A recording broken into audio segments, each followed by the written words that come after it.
చెప్పండి sir. Simon, రేయ్, నేను చెప్పేది జాగ్రత్తగా విను. నన్ను ఒకడు బ్లాక్మెయిల్ చేస్తున్నాడు. వాడికి నేను డబ్బు ఇవ్వబోతున్నా. నేను డబ్బు ఇచ్చిన తర్వాత వాళ్ళని ఫాలో చేసి వాళ్ళు మొత్తం డీటెయిల్స్ తీసుకో. అలాగే సార్. బీ కేర్ఫుల్, మిస్ కాకూడదు. నేను చూసుకుంటా.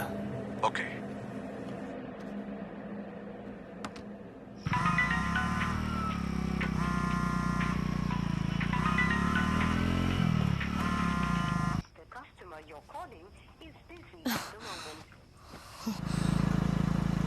బ్రదర్, ఇక్కడ ఆపండి.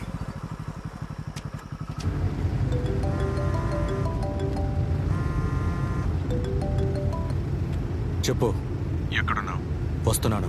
10 నిమిషాలు అక్కడ ఉంటాను. ఏమంటున్నాడు?